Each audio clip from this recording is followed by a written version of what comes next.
Hi everyone, this is Rosanne Tan. I'm one of the editors on Marvel Studios' Hawkeye.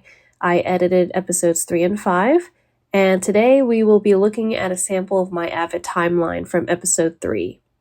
I love this particular episode because so much happens, which is evident in the timeline, especially in that middle section where the big car chase happens.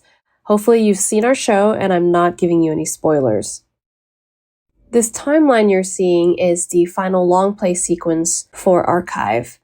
While working on the show, we split the episode into 3 reels. So for my episodes 3 and 5, we had 3 reels each. And we do that because it makes our workflow manageable downstream with all the different departments, with our assistant editors, our VFX editors, myself. Our sound and music team works separately, but this process allows my assistant editors to turn over things in sections instead of the whole big thing, which ultimately saves time and resources. Because these shows are so massive, it requires a huge amount of teamwork from the various departments. And one of the many wonderful things about this project is that each editor team was given great support. If you think about it this way, it is like we're working on 6 mini movies in a short amount of time. So my team, Terel's team, and Tim's team need all the support. On that quick note, I just wanted to give a shout out to my amazing team. First assistant editor Caroline Wang, second assistant editor Brian Tan, and Zach Dame, who helped out a few months, and my VFX editor James Hooley. We also had a separate team for dailies, and that was so helpful because each team were busy as it is with all the work that was involved, so it was nice to not have to stress about that as well.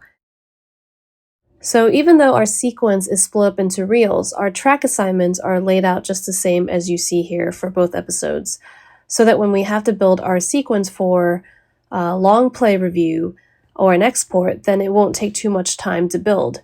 We just have to check for picture and sound and music transitions to make sure it's seamless. Now, as you can see from this timeline, video 1 through 9, our video layers are for dailies, our previs, our postvis, our renders from the DI, and also VFX versions. Lots and lots of VFX versions if you take a look at the middle section.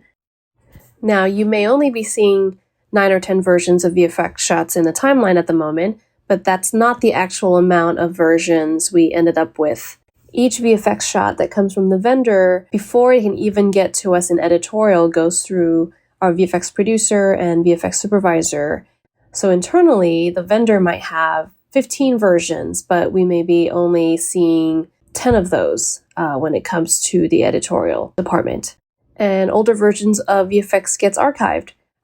So if I need to see, let's say, version 15 and my sequence has version 30 to 39, I'll just talk to my VFX editor and he'll be able to pull it up for me to look at. Going back to the video layers, video 1 would usually be production dailies, and if production dailies don't exist, then previs dailies. And then video 2 would usually be my second option or an alt shot. Sometimes if I like what's on video 1, then I'll just mute what's on video 2. And a lot of times, once we've built the sequence out, my assistant editor and my VFX editor would use V2 as the layer for plate shots for the VFX. Video 10 is our subtitle layer because our deaf character Maya Lopez speaks in ASL, American Sign Language, so everything she signs will be subtitled in that layer, including any characters who sign as well. Then video 11 is our matte layer. Video 12, 13, 14 is a section for our VFX team to mark all VFX IDs from vendors and also postvis titles. VFX 15 is usually a section where I would leave notes for my VFX editor. And then what you're not seeing is V16 would usually be another matte layer, and then V17 through 20 would be VFX cut-ins layer. So what happens is that throughout the day, my VFX editor, James, would bring in shots that are approved by our VFX supervisor, and he would cut it in on the top tracks, video 17 through 20. And Then after that, I will check each shot to make sure that it works with timing, with sync, with the story, and adjust the cut as I see fit, and also give feedback to our VFX supervisor. And once the shot is working, I will pull the shots down to the layers V9 through V3, and if it doesn't work, I'll still pull it down, but I will mute them. But I will tell the VFX team why that is. And it's always an ongoing discussion back and forth between our teams because it is a work in progress until the very end. What you do see on video 17 is the CRM layer, which is Color Wheel Master. Before we get the Color Wheel Master, we'll usually get conchecks first, which are basically a reference file from the DI so that my assistant editor and my VFX editor can check against each shot to make sure that everything matches in sync and timing of what we turned over and also the right VFX version. Moving down to the audio layers, audio 1 through 4 we use for production audio and also for temp ADR and also final ADR when we do get them. Audio layers 5 through 14 are the mono sound effects. 15 through 24 are the stereo sound effects. And 25 and beyond are our stereo music tracks. And audio 30 layer at the bottom is our final mix stem track because the episode was finaled and finished and mixed, so that's why you see it soloed. But that's at the very end. Before that, we have an ongoing, busy audio sequence, as you can tell, especially in that middle area. Also, another thing to note is our color coding system used for both the video side of things and also the audio side. We have different colors to mean different things, but this is just what the assistant editors have agreed upon. So the dailies tracks are like brown, and then the renders from DI are purple, post-viz and pre-viz are yellow, the vendored VFX shots are either green or white.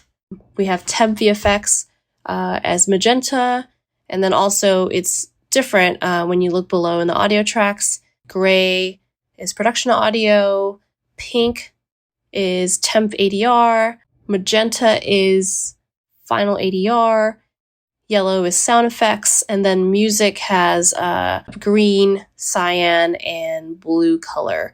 Green for source, and cyan and blue for composer scores. Before I break my sequence into reels, when we first start, to get dailies and previous dailies, I'll work in subsequences. Once I've cut the scenes, I'll pass them over to my assistant editors. They'll sound design, pass them back to me. I'll give notes.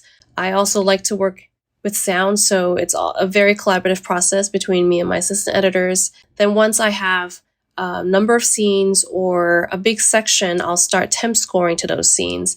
And because we had such a tight schedule during production, I would start sending the scenes that I felt that were ready, that are sound design and music, to my directors, Bert and Bertie.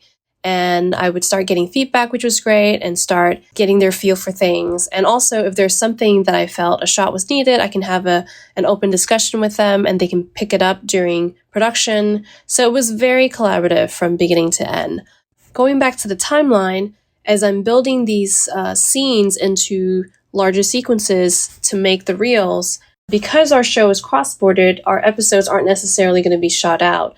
So sometimes we might get scenes that are shot near the end of production. In place of that, I'll put storyboards or previs or just chyrons to describe the scenes as I'm building them, just so there's a flow of how one scene goes to the other, and there's a way to see that in the long run. Well, I believe I've broken down just about everything in my Hawkeye Episode 3 Avid timeline. Tim and Terel have their own unique timelines as well, so you'll have to ask them about theirs. I hope you enjoy Marvel's Hawkeye as much as I did working on it. Thank you so much for tuning in, and of course, thank you, Matt Fury, for inviting me to do this.